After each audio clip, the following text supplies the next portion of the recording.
DV live radio, आपकी आवाज। खबरें आज की। नमस्कार, मैं हूं समीर आत्मज मिश्र। वक्फ संशोधन कानून के खिलाफ देश भर में प्रदर्शन। बिहार में नीतीश सरकार के खिलाफ कांग्रेस का प्रदर्शन, पुलिस से हुई झड़प, पुलिस ने किया लाठीचार्ज, कई नेता हिरासत में। पहली कोशिश तो कामयाब हुई है। कम से कम बिहार के राजनीति के विमर्श के केंद्र में जो है पलायन और नौकरी जो है एक विषय के रूप में उभरा है। बढ़ते टैरिफ वॉर पर संयुक्त राष्ट्र की चेतावनी, कहा परिणाम होंगे विनाशकारी। होंगी खेल की खबरें और विशेष रिपोर्ट भी, लेकिन पहले हेडलाइंस।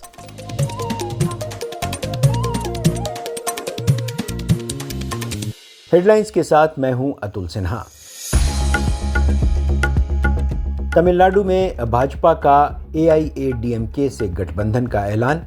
शाह बोले 2026 का विधानसभा चुनाव मिलकर लड़ेंगे, सीटों का बंटवारा बाद में होगा। वक्फ कानून के खिलाफ विपक्ष और मुस्लिम संगठनों के देशव्यापी प्रदर्शन का भाजपा देगी जवाब।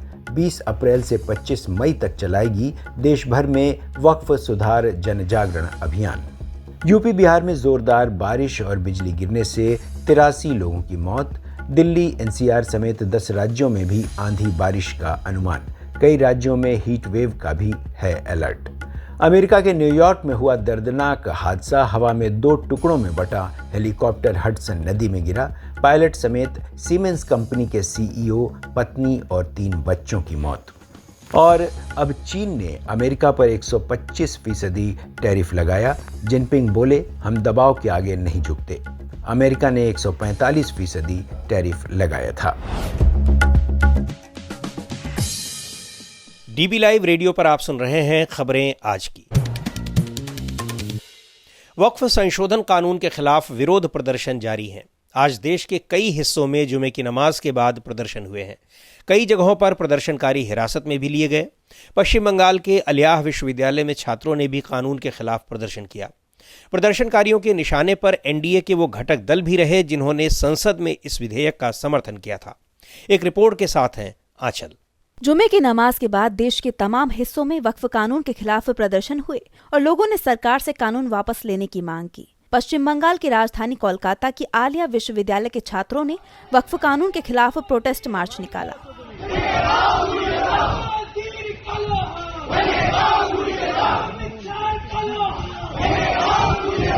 महाराष्ट्र में पुलिस ने प्रदर्शन कर रहे AIMIM के राष्ट्रीय प्रवक्ता वारिस पठान और पार्टी के कई नेताओं को हिरासत में ले लिया। वारिस पठान का कहना था, वक्फ का काला कानून मोदी सरकार लाई है, उसके खिलाफ आज हमने पीसफुल प्रोटेस्ट किया है और हमारा ये पीसफुल प्रोटेस्ट जारी रहेगा देश भर में। मैटर सुप्रीम कोर्ट में पेंडिंग है, 16 को सुनवाई होने वाली है, लेकिन हमको संविधान ने अधिकार दिया है कि हम कानून अगर नहीं मानते, काला कानून है ये मुसलमानों के राइट टू प्रैक्टिस रिलीजन में इंटरफेरेंस है, यह संवैधानिक है, संविधान का गला घोटा जा रहा है मोदी सरकार द्वारा। तो हम चाहते हैं कि फौरी तौर से ये कानून वापस लिया जाए। जिस तरह किसान का जो बिल था उसको वापस लिया सरकार ने, तो इस बार मुसलमानों के साथ ऐसा क्यों अन्याय? मध्य प्रदेश, राजस्थान, बिहार, उत्तर प्रदेश समेत तमाम राज्यों में वक्फ कानून के खिलाफ प्रदर्शन हुए हैं। लखनऊ में शिया धर्मगुरु मौलाना कल्बे जवाद के नेतृत्व में जुमे की नमाज के बाद विरोध प्रदर्शन किया गया। मौलाना कल्बे जवाद ने उन नेताओं को सबक सिखाने की अपील की जिन्होंने इस कानून का संसद में समर्थन किया है। इनको वहाँ से हटाएं और इनके मुंह से मुखौटा जो सेकुलरिज्म था वो हट गया नीतीश के मुंह से भी और नायडू के मुंह से भी। नकली सेकुलरिस्ट हैं और ये सिर्फ सब के सब ये RSS के अंदर शामिल हो चुके हैं। ज़्यादा ये इनको सजा मिलना बहुत जरूरी है, बहुत जरूरी है। वहीं all India Muslim personal law board ने वक्फ संशोधन कानून के खिलाफ 30 अप्रैल को रात 9 बजे घरों, कारखानों और दफ्तरों की बिजली आधे घंटे तक बंद रखकर मौन प्रदर्शन करने की अपील की है। बोर्ड ने वक्फ बचाओ अभियान का ऐलान करते हुए इसकी रूपरेखा जारी की है। अभियान की शुरुआत 22 अप्रैल को दिल्ली के तालकटोरा स्टेडियम से होगी और समापन 7 जुलाई को दिल्ली के रामलीला मैदान में होगा। हालांकि इससे पहले 11 से 18 अप्रैल तक अवकाफ संरक्षण सप्ताह मनाया जाएगा। All India Muslim personal law board के जनरल सेक्रेटरी मौलाना फजलुर रहीम मुज्जिद्दीदी ने बताया, अब चूंकि ये बिल पास हो चुका है और एक्ट बन चुका है तो हमारा एहतजाज अभी भी जारी है और जब तक जारी रहेगा जब तक ये बिल वापस नहीं लिया जाता। All India Muslim personal law board की वक्फ बचाओ मुहिम ये 11 अप्रैल से 7 जुलाई तक 2025 में 7 जुलाई तक जारी रहेगी। इस बीच भारतीय जनता पार्टी मुस्लिम समुदाय के बीच वक्फ कानून की अच्छाइयां बताने का एक अभियान चलाने जा रही है। बीजेपी नेता और केंद्रीय मंत्री नित्यानंद राय का कहना था, जनता उनके राजनीति के पन्नों को फाड़ फाड़ कर चिथरा कर फेंक दी है। अब कोई आधार नहीं बचा है तेजस्वी जी को जिस पर खड़ा होकर बिहार की राजनीति कर सके। उनका सुपना साफ होने वाला है। वक्फ बिल कानून यह देश के पार्लियामेंट द्वारा पास किया गया है। किसी की औकात नहीं है कि उसको लागू होने से रोक सके। वक्फ संशोधन कानून लागू हो चुका है, लेकिन इसे सुप्रीम कोर्ट में चुनौती दी गई है। सुप्रीम कोर्ट में दायर याचिकाओं में न सिर्फ कानून की संवैधानिकता पर सवाल खड़े किए गए हैं, बल्कि उसे संसद से पास कराने की प्रक्रिया पर भी आपत्ति जताई गई है। सुप्रीम कोर्ट ने याचिकाओं पर सुनवाई के लिए 16 अप्रैल की तारीख तय की है। डीबी लाइव रेडियो के लिए मैं आंचल। डीबी लाइव रेडियो पर आप सुनते हैं देश दुनिया की ताजा तरीन खबरें और खबरों के बीच की खबरें यानी विश्लेषण भी। खबरों और विश्लेषण के अलावा यहाँ होती है साहित्य, कला, संस्कृति और विज्ञान से लेकर आर्थिक और खेल जगत की भी चर्चा। अब बात करते हैं बिहार की। बिहार की राजधानी पटना में आज कांग्रेस पार्टी के कार्यकर्ताओं ने पलायन रोकने और नौकरी देने की मांग को लेकर प्रदर्शन किया। पार्टी नेताओं के साथ बड़ी संख्या में कार्यकर्ता सीएम आवास तक मार्च निकाल रहे थे, लेकिन पुलिस ने उन्हें रोक दिया। इस दौरान कांग्रेस कार्यकर्ताओं से पुलिस की भिड़ंत भी हुई और पार्टी नेता कन्हैया कुमार समेत बड़ी संख्या में कांग्रेस कार्यकर्ताओं को हिरासत में लिया गया। पूरी जानकारी दे रही हैं अंशिता। पलायन रोको नौकरी दो यात्रा के समापन पर कांग्रेस कार्यकर्ता आज पार्टी दफ्तर से लेकर मुख्यमंत्री आवास तक मार्च निकालने की तैयारी में थे, लेकिन पुलिस ने करीब 3 किलोमीटर पहले ही उन्हें आगे बढ़ने से रोक दिया। प्रदर्शन की अनुमति ली गई थी, इसलिए कार्यकर्ता रुके नहीं, आगे बढ़ते रहे। कांग्रेस कार्यकर्ताओं और पुलिस में झड़प हुई और फिर पुलिस ने लाठीचार्ज किया और रोकने के लिए वाटर कैनन का इस्तेमाल किया। वाटर कैनन नहीं मांग रहे हैं, हम पानी चाहते हैं हमारे नलों में आए, पानी हमारे ऊपर न बरसाई जाए, बल्कि बिहार की जो नल जल योजना है वो योजना सही से काम करे और लोगों के नलों में पानी आए। जब सरकार नलों में पानी नहीं देती तो जो है विद्यार्थियों और नौजवानों के ऊपर पानी चलाती है। सीएम आवास के पास पहले से ही बड़ी संख्या में पुलिस बल की तैनाती कर दी गई थी। पुलिस के रोकने के बावजूद प्रदर्शनकारी नहीं रुके तो पुलिस ने उन्हें हिरासत में लिया। पुलिस ने एनएसयूआई के राष्ट्रीय प्रभारी कन्हैया कुमार समेत कांग्रेस के कई नेताओं को हिरासत में ले लिया। कन्हैया कुमार का कहना था, कांग्रेस पार्टी की ओर से बिहार में बेरोजगारी, पलायन, पेपर लीक, परीक्षा में धांधली जैसे मुद्दों को लेकर पलायन रोको नौकरी दो यात्रा निकाली गई थी। कांग्रेस नेता कन्हैया कुमार के नेतृत्व में 16 मार्च से ही ये यात्रा अलग अलग जगहों पर की जा रही थी और आज पटना में सीएम आवास तक मार्च निकालने का कार्यक्रम था। प्रदर्शन में कांग्रेस के कई और नेता भी शामिल हुए। वरिष्ठ नेता सचिन पायलट भी उनमें शामिल थे। सचिन पायलट का कहना था, पलायन रोको नौकरी दो, ये कांग्रेस पार्टी का एक नारा है। उस नारे और यात्रा के माध्यम से प्रदेश की सरकार का हम ध्यान आकर्षित करना चाहते हैं। जिस प्रकार की उथल पुथल की राजनीति हो रही है और प्रदेश में जो शासन चला है, जनता ने खूब देख लिया और नौजवानों के प्रति जो बेरुखी इस प्रदेश सरकार की है वो पूरी जग जाहिर हो चुकी है। कांग्रेस पार्टी, युवक कांग्रेस, एनएसयूआई, तमाम जो हमारे नौजवानों की जमात है, इन्होंने सैकड़ों किलोमीटर की यात्रा तय करी है। आज उस यात्रा का समापन है। हमारी एक ही मांग है कि आप घोषणाएं करते हैं, वादे देते हैं, जुमले करते हैं। केंद्र की सरकार और राज्य की सरकार, इन्होंने अगर एक सबसे बड़े वर्ग की अनदेखी की है वो नौजवान तबका है। पलायन रोको नौकरी दो पदयात्रा की शुरुआत 16 मार्च को पश्चिम चंपारण के गांधी आश्रम से शुरू हुई थी, जो बिहार के 19 जिलों से होते हुए पटना पहुंची। पदयात्रा का आज 27वां और आखिरी दिन था। डीबी लाइव रेडियो के लिए मैं अंशिता। आप सुन रहे हैं डीबी लाइव रेडियो, आपकी आवाज। डीबी लाइव रेडियो पर आप सुन रहे हैं खबरें आज की। रुक करते हैं अंतर्राष्ट्रीय खबरों का। चीन और अमेरिका के बीच टैरिफ वॉर रुकने का नाम नहीं ले रहा है। अमेरिका ने तमाम देशों पर टैरिफ को 90 दिनों तक सस्पेंड करने की घोषणा की, फिर भी चीन को सहूलियत नहीं दी। इसके बाद चीन ने भी अब अमेरिका से आयातित उत्पादों पर टैरिफ को एक बार फिर बढ़ा दिया है। यानी जवाबी कार्रवाई लगातार जारी है दोनों देशों की एक दूसरे के खिलाफ। चीन ने जो नए टैरिफ लगाए हैं अमेरिका पर उनसे आयातित सामानों पर, वो अब 125% होगा। चीन तमाम देशों को अमेरिका के टैरिफ वॉर के खिलाफ इकट्ठा भी कर रहा है। इस बीच संयुक्त राष्ट्र ने टैरिफ वॉर को लेकर विकासशील देशों को चेतावनी जारी की है। संयुक्त राष्ट्र की ट्रेड एजेंसी के मुताबिक अमेरिका के राष्ट्रपति डोनाल्ड ट्रंप की ओर से लगाए गए टैरिफ से जो आर्थिक अस्थिरता पैदा हुई है, उसका विकासशील देशों पर विनाशकारी प्रभाव पड़ सकता है। अंतर्राष्ट्रीय व्यापार केंद्र यानी आईटीसी की कार्यकारी निदेशक पामेला कोक-हैमिल्टन ने कहा कि ये विदेशी सहायता बंद करने से कहीं ज्यादा टैरिफ लगाने का प्रभाव हानिकारक हो सकता है। उनका कहना था कि अगर चीन और अमेरिका के बीच ये तनाव जारी रहा तो इसका नतीजा ये होगा कि दोनों देशों के बीच व्यापार में 80% की कमी आएगी और इसका असर हर जगह विनाशकारी हो सकता है। कोक-हैमिल्टन का कहना है कि विकासशील देशों में हाल के वर्षों में जो आर्थिक तरक्की हुई है वो अब पीछे जा सकती है।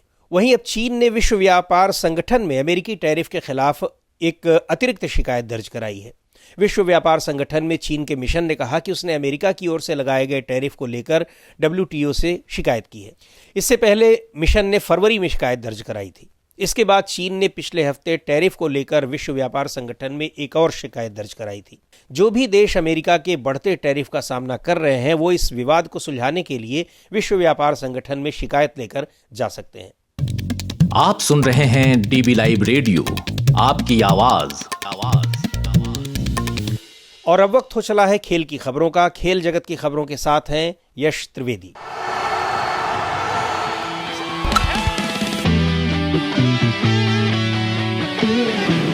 भारतीय क्रिकेट के दिग्गज और चेन्नई सुपर किंग्स के पूर्व कप्तान महेंद्र सिंह धोनी एक बार फिर आईपीएल 2025 में कप्तानी की बागडोर संभालते हुए नजर आ रहे हैं। धोनी की कप्तानी में चेन्नई सुपर किंग्स ने 5 बार आईपीएल का खिताब जीता है, लेकिन 2023 के बाद MS धोनी ने कप्तानी छोड़ दी थी। इस सीजन में ऋतुराज गायकवाड़ को चेन्नई सुपर किंग्स का कप्तान बनाया गया था, लेकिन कोहनी में फ्रैक्चर के कारण गायकवाड़ टूर्नामेंट से बाहर हो गए हैं, जिसके बाद धोनी को टीम की कमान सौंपी गई है। ये पहला मौका है जब धोनी आईपीएल 2023 के बाद चेन्नई टीम की कप्तानी करेंगे। धोनी ने 2008 से 2023 तक सीएसके की अगुवाई की और इस दौरान टीम को 5 आईपीएल खिताब जिताए। 2024 में उन्होंने कप्तानी की जिम्मेदारी गायकवाड़ को सौंपी, लेकिन इस सत्र में बल्लेबाजी में खराब फॉर्म और घुटने की चोट के कारण उनकी आलोचना हुई। इसके बावजूद धोनी का अनुभव और नेतृत्व कौशल उन्हें इस मुश्किल वक्त में सीएसके के लिए अहम बनाता है। मौजूदा सत्र में सीएसके ने 5 में से 4 मैच गंवाए हैं और प्लेऑफ की दौड़ में बने रहने के लिए उन्हें बाकी मुकाबलों में बेहतर प्रदर्शन करना होगा। गायकवाड़ को 30 मार्च को जोफ्रा आर्चर की शॉर्ट गेंद पर चोट लगी थी। दर्द के बावजूद उन्होंने दिल्ली कैपिटल्स और पंजाब किंग्स के खिलाफ 2 मैच खेले। सूजन कम होने के बाद MRI में फ्रैक्चर की पुष्टि हुई, जिसके बाद वो टूर्नामेंट से बाहर हो गए। उनकी गैर मौजूदगी में धोनी का कप्तानी में लौटना फैंस के लिए उत्साहजनक है, लेकिन चुनौतियां भी कम नहीं हैं। आईपीएल 2023 के फाइनल की यादें अभी भी ताज़ा हैं, जब धोनी की कप्तानी में सीएसके ने गुजरात टाइटंस के खिलाफ 214 रनों के लक्ष्य का पीछा किया था। बारिश के कारण रिवाइज टारगेट के बावजूद रविंद्र जडेजा की अंतिम गेंद पर चौके ने सीएसके को जीत दिलाई थी। उस मैच में धोनी खाता नहीं खोल सके थे, लेकिन उनकी रणनीति ने टीम को चैंपियन बनाया था। अब केकेआर के खिलाफ मुकाबले में धोनी एक बार फिर पीली जर्सी में नेतृत्व कर रहे हैं। धोनी के सामने न केवल टीम को जीत की पटरी पर लाने की चुनौती है, बल्कि युवा खिलाड़ियों को प्रेरित करने और फैंस की उम्मीदों पर खरा उतरने का दबाव भी है। क्या धोनी एक बार फिर अपना जादू दिखा पाएंगे? ये देखना रोमांचक होगा। यश त्रिवेदी, डीबी लाइव रेडियो। खेल की खबरें सुना रहे थे यश त्रिवेदी। और अब आज की खास रिपोर्ट। पिछड़ों और दलितों की राजनीति करने वाली पार्टियों के लिए जितने अहम बाबा साहब डॉक्टर भीमराव आम्बेडकर हैं, उतने ही सम्मान के साथ ये पार्टियां एक और नाम का इस्तेमाल करती हैं, और वो हैं महात्मा ज्योतिबा फुले। कौन थे ज्योतिबा फुले और कैसे उन्होंने महिलाओं को शिक्षित करने के साथ ही तमाम कुरीतियों के खिलाफ अभियान चलाए, यही समझने की कोशिश की है हमारे साथी अतुल सिन्हा ने।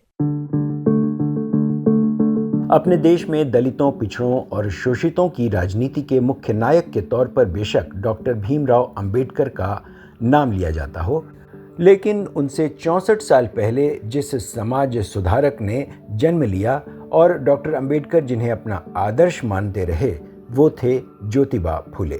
11 अप्रैल 1827 को पुणे में जन्मे ज्योतिराव गोविंदराव फुले ने उस दौर में भी महिलाओं को शिक्षित करने से लेकर तमाम सामाजिक कुरीतियों के खिलाफ जिस तरह आवाज़ उठाई, वह ऐतिहासिक है। ज्योतिराव के पूर्वज सतारा के थे, लेकिन काम की तलाश में पुणे आ गए और फूलों की मालाएं बनाकर बेचने लगे।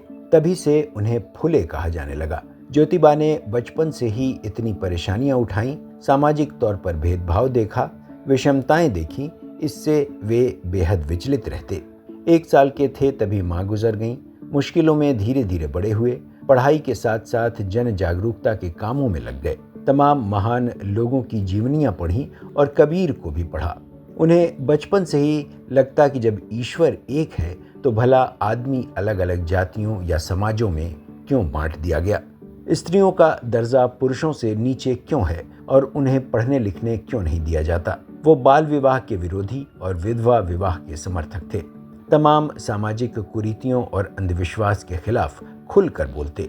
जातिगत आधार पर समाज के विभाजन के वे पुरजोर विरोधी थे। जाहिर है उस वक्त के समाज में उनका विरोध भी खूब हुआ, लेकिन उन्होंने अपना अभियान जारी रखा। पुणे में देश की पहली महिला पाठशाला बनवाई। उनका मिशन था कि वह समाज में क्रांतिकारी बदलाव लाएंगे। बाद में उनकी हमसफर बनी सावित्रीबाई फुले। सावित्रीबाई खुद एक सामाजिक सेविका थीं और ज्योतिबा के स्कूल में देश की पहली महिला अध्यापिका भी वही बनी। सावित्रीबाई के साथ 1840 में उनकी शादी हुई और फिर दोनों ने मिलकर अपने जागरूकता और शिक्षा अभियान को और तेज कर दिया। स्त्रियों की दशा सुधारने और उनकी शिक्षा के लिए फुले ने 1848 में पहला स्कूल खोला। उनके खिलाफ उस वक्त ऐसा अभियान चलाया गया कि उन्हें घर छोड़ना पड़ा, लेकिन जल्दी ही उन्होंने 3 और स्कूल खोल दिए। 1873 में कमजोर वर्ग और गरीबों को न्याय दिलाने के लिए सत्यशोधक समाज की स्थापना की और उनकी समाज सेवा को देखकर 1888 में उन्हें महात्मा की उपाधि दी गई। ज्योतिराव तब तक ज्योतिबा के नाम से मशहूर हो चुके थे। उन्होंने पंडित पुरोहितों के बिना विवाह संस्कार की शुरुआत कराई और बाद में मुंबई हाई कोर्ट ने ऐसे विवाह को मान्यता दे दी। उन्होंने कई पुस्तकें भी लिखी, गुलामगिरी, तृतीय रत्न, छत्रपति शिवाजी, किसान का कोड़ा, अछूतों की कैफियत आदि। जाहिर है डॉक्टर अंबेडकर के वही सबसे बड़े आदर्श थे। 1954 में डॉक्टर अंबेडकर ने कहा भी था कि मैं गौतम बुद्ध, कबीर और महात्मा फुले का भक्त हूँ और ज्ञान, आत्मसम्मान और चरित्र की पूजा करता हूँ। इतने सालों बाद आज बेशक राजनीति का चेहरा बदल गया हो और कुछ दशकों से दलितों की राजनीति करने वाली तमाम पार्टियां भी मैदान में आ चुकी हों, लेकिन डॉक्टर अंबेडकर के अलावा आज भी महात्मा फुले और सावित्रीबाई फुले का नाम सबके लिए बेहद अहम है। डीबी लाइव रेडियो के लिए मैं अतुल सिन्हा।